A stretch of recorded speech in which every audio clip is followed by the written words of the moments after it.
because I want to show you what it's capable of. So first off, it has Google Calendar two-way sync. That means it's synced to my calendar. That means the two-way. So if someone books on my site, it's gonna agenda it on my calendar, on my Google Calendar, everywhere that I have it. On my phone, on my computer, just Google Calendar, right? But if I do a personal booking or I set a date on my Google Calendar, it's also gonna eliminate it from my Booknetic, so people won't be able to schedule in that date. So that's pretty cool, right? Next thing it has is WooCommerce payment methods. So you can use your normal pay. You can add like PayPal that it has right here and Stripe, but you can also use your WooCommerce payment methods. So with WooCommerce, you got all the available options with payments. So that's pretty cool. Insightful dashboard like the one you saw right now. So it's not like that normal ugly WordPress type of options. It actually takes you to its own dashboard. Multiple locations, so you can add multiple locations, manageable calendar, multi-level categories, PayPal and Stripe, most intuitive steps, customizable design, so you can change colors and look of the booking one, multiple templates, form builder, service extras, recurring appointments, group appointments, responsive design, email notifications, and break days, offs, and etc. So that means you can set certain dates and times for breaks. So that means if you're eating lunch every single day at 1 to 3 p.m., then you're going to eliminate that time zone so people can't book, right? So this is my book site. I've already got it implemented right here, and you can see I already have one of my locations already available. So people can already book from here. So if I click on this one and you're going to select, you can have as many staff as you want. I'll click mine. And this is what's available, like, tutorial video or just advertising. For this case, I'm going to use this $0 one so we don't go through that payment process. I don't have extra services for this one, so I'll go next. And I can set the date. Now, I'm in January, but I can't book in January, obviously. And I set it to a buffer that they have to book at least 1 to 2 days. No, I think I said about 3 days. So they have to book in advance 3 days. So that gives me time to schedule and get things going, right? So I'm going to say it's day 3 and I have these available hours that I can book. So I'll select this one. I'll go next. And it gives me a bit of information that I have to fill out. So I'll just fill anything out right here. Surname. I'll just keep that right there. And phone number. Next step. Now, since this is $0, in this case I have set up PayPal, but I'm going to set it to local right now because I'm not going to do anything. And it gives you the option to create coupon codes also. So maybe you're selling a service for $500 and you want to give a 20% discount coupon. That's available inside of Booknetic. All right, so I'm going to set to local. Go to next steps. Since it's $0, it's already reserved. So I can add this to my Google Calendar. So if I click here, it's going to take me to my Google Calendar. That means if I'm the user, the client, it's going to take me and it's going to give me this information so I can book it. In this case, I'm not going to save it. And you can start a brand new booking or you can finish booking. Now you can set, once you click finish booking, it's going to take me to the main site. But I can set whatever site I want. I'll start on the brand new booking, and I just want to show you really quick what happens when I click on a paid service. So I'll click on the paid service and I have an extra right here. I'll say extra 5 minutes, right? So it costs you $10. And I want 2 of these. So I'll go next step. Select the date. Right now we're going to go through the settings, don't worry. Go next, and we got to put all this information in, and it'll take us to the payment gateway. All right, now the fun part, what's available in the options. To have a great booking app, you have to set it up really good. So it's going to take you some time to set up at the beginning, but after you set it up, it's going to be an easy breeze. I mean, just let it be, right? So right now, this is my dashboard, and I have the appointments right here by views. So I got appointments now, duration, revenue, and pending. If I click on yesterday, let me click on that. Tomorrow, this week, so I haven't done any right now. Oh, there we go. This year, so I have 4 appointments, 4 hours duration, and all that. In the bottom, I got the upcoming appointments, and I have the pending ones. So you got that information in a breeze. Next thing we're going to do is head on over to settings. Alright, so here in settings are the main settings for this Booknetic app. So what's important about this is that you set it up right. So we're going to go to general settings right now. And the first thing is that we're going to set up is, for example, time slot length. So you can set the time slot length right here to what it's going to be. Set slot length at service duration, so it can be different. Minimum time requirement prior to booking. So I'm giving them, for example, here 1 day. It could be more. You can just set up what you want, or 1 week, or whatever. That means that they can book. It gives you time to actually schedule it, right? You got limit booking days, so you're gonna say, hey, you know what? You can't book after 3 months, man. I mean, I don't know what's gonna happen in 3 months. I don't know. I might change the price on the service. I might not be there. I might book a vacation. I don't know. So I don't want people to book after 90 days, but you can change that if you want. So just say, hey, you know what? You just don't book. You can only have time to book 30 days. All right, that's the time. Redirect URL. Remember I told you once you click finish booking, it's going to take them to my main site, but you can send them to a special page, maybe a landing page, a promotion page, or whatever you want, right? Default appointment status, so it's approved or pending. So if you set it pending, then you got to manually approve it every single time. It could be good if you want to do that, but I leave it to approved.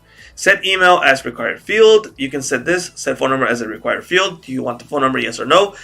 Sometimes I think people are discouraged when you actually ask for the phone number. In my personal case, I don't like to give out my phone number. I mean, maybe I'm just like partially interested, so I don't want to book until like I'm ready or whatever. I just don't want to give my phone number out, right? So that can be optional. Show service extra steps if you want to show that. If you're not going to use extra steps, just remove it so it doesn't take you to that page. Hide location steps if you're only doing one location. So in this case, if I'm not going to use different locations, I'll hide that. So I'll hide that and I'll remove extra steps if I'm not going to use it. I think they're really interesting. I would use it, so I'll keep it. Hide staff steps if you're only one staff. In this case, I'm right now the only one in the staff, so I'll hide that. Hide confirmation detail steps, you can hide that or keep it. Date format, now this could change depending on how you want to use it. So for example, in this case it's day, month, and year. In some countries, first it's the month and then the date and the year. So it gives you the option, 3 options, all right? Time format, is it going to be this? You got this option, or these, all right? So you got that right there. Once that's set up, head on over to payment settings. So in payment settings, obviously set the currency that you're going to be charging with. So you got all these options. So basically they're all there. Currency format, price number format, price number decimals. Local payment is, for example, you saw that I have available local payment. If you're only going to do like virtual things and you're not going to have anyone physically like visit your store or something like that, then you remove local payment. High payment methods and section if you want. Customer can pay full amount. Can pay, yeah. You could be like 50% or all of it. And in this case, you set up PayPal and Stripe. You set the APIs there. I'm not going to open it because I don't want you to have my API information. All right. Enable WooCommerce Payment Gateway. So if you have available WooCommerce installed on your WordPress site, that means you can use the WooCommerce Gateway. Right now I had it disabled, that's why it didn't show. But if you want to use WooCommerce Gateway, that's the way to go. So for example, I'm in Mexico, and in Mexico there's a payment gateway that's called Mercado Pago. And if I can use that through this WooCommerce. So that's pretty cool. Company details. Obviously, SaaS Master, if you want to set an address, phone, website, you can set that there. Business hours. Super important that you set this up, right? Because it's all going to be based on this. So you got every single day of the week. So you got Monday, Tuesday, Wednesday, Thursday, and all that, so on and so forth. So you got the date where you want to start it at, right? So I'm going to start off at 10 a.m., right? And I want it to stop, that's okay, 6 p.m., right? I don't want it to book at 7, 8. You know what? I might go out to dinner. I might have a date or whatever. That's the most you can do.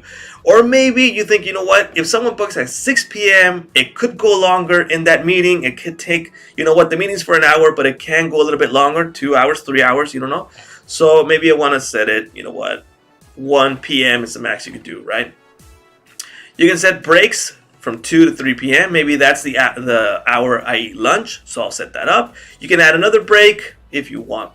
And you got all these dates. So for example, Saturday and Sunday, you can't book. So it's a day off. So you can't even book those days. All that is set up really quick. All right. What else do we have? Holidays. The reason I'm showing you all this is because, in a sense, knowing what the settings are is, you know, the capability of Booknetic, of how powerful it is. So you got the options available here. All right. Holidays. You can just select the holidays that you want to add or remove. And that means they can't book those days. So for example, you want to book like, you know what, Thanksgiving Day, Christmas, New Year, and all those. You set all those up so they can't even book those days. Email settings is where you're going to receive the email. Obviously, you want to set it to the WordPress email, or you want to set up your own SMTP email. Easy, right? Google Calendar, that's where you set it up. You set your API. Obviously, I'm not going to open it. I don't want you to have my API. Sorry, guys. SMS settings. If you want to add your SMS setting right here, that means you can also set for people to get the SMS, and also you get the SMS. All right, now let's head on over to the good part. First thing I recommend is that you head on over to staff. Add your staff members first, right? Let's wait for that. Okay, here's my staff members. You can add a brand new one right here. So these staff members are going to be pulled from the WordPress users. So create as many as you need. Full name, email, phone, image, location, and node. Weekly schedule. So these guys are going to configure to the timesheet that I have. Special days for this guy. So let's just say this guy, you know what, he's not working these days, so you can add those days. The holidays, or for example, if you want to configure it to a specific timesheet that's not based on the one you have. So let's just say, you know what, I hired a guy that he only works Monday to Thursday, yeah. So I set those days and I remove the other ones, right? So it could be individual dates for that. Once you set up the staff, I recommend that you head on over to services. So for that. So in services, you got a nice like waterfall type of organization right here.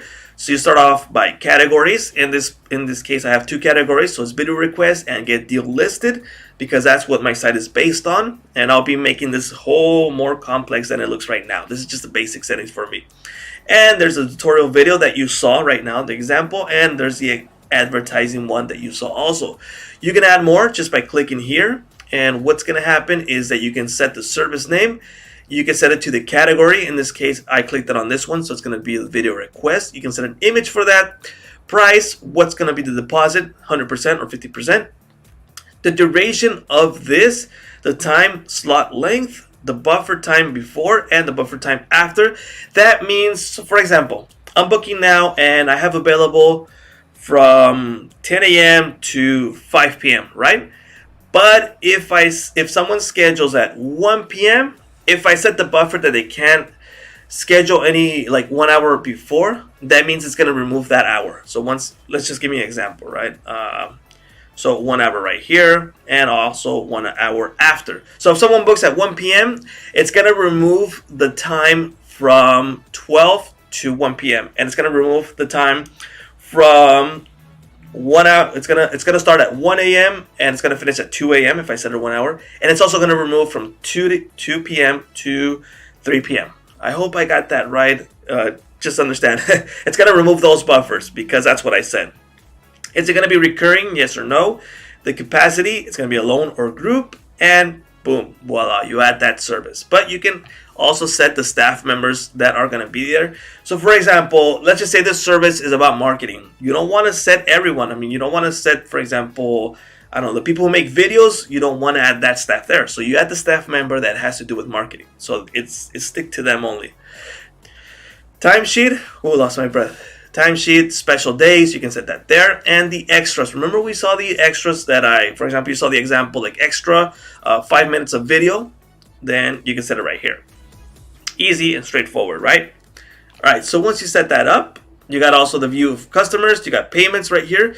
You got your calendar by appointments. If I click the calendar, you're going to view what's going on in that calendar right now. So you can see we got these bookings right here, and that's how you're going to view them. You can view today, you can view week, day, list, location, and all that good stuff. Also the appointments, you're going to view them right here. So this is what's been going on. You got the SMS notifications, locations. Remember we set locations. If you want to turn that off, then you're good to go. But I think you have to create a location for actual to work. You got to create one. But if you don't want it to show on the booking, you just remove it in the settings. Then we got the good part, appearance. So in the appearance, you got these options. So as you can see right now, this is the appearance. I got that black look, like kind of dark mode. But you can change those to all of these that are available, or you can create your own custom style. You can just change the colors on everything and make it customizable to your branding. So let's just say your branding site is, I don't know, red, then you select red, right? So it sticks to that same branding. And you can also create custom forms. Let's wait for that to load. You can create a form right here that's going to be one that they can fill in instead of having that default one. Let's wait for that to load. There we go. Now it's loaded. Okay, so here is the way you can customize, and you got all these options: label, text input, text area, number input, and all these, right? Select, you just drag them inside and you can start editing, right? And you got the options right here for that. So it's label, placeholder, help text, requires, choices, and all that good stuff. Easy and straightforward. You can create your own form that's more to your liking and more targeted to what you need instead of having that general form. So there you go, guys. That is Booknetic. There's really exciting news. I heard from the founder that they're going to create a SaaS for this Booknetic. So that's pretty interesting if you guys are interested in offering the service to other people. So that's pretty cool. So that's software as a service. So you can have it not based just on WordPress, but also use it on sites that are not WordPress based. So that's pretty cool that you're going to have that option available. Alright guys, my name is George, this is SaaS Master, and if you guys are interested in buying the deal, the link will be in the description. See you guys later.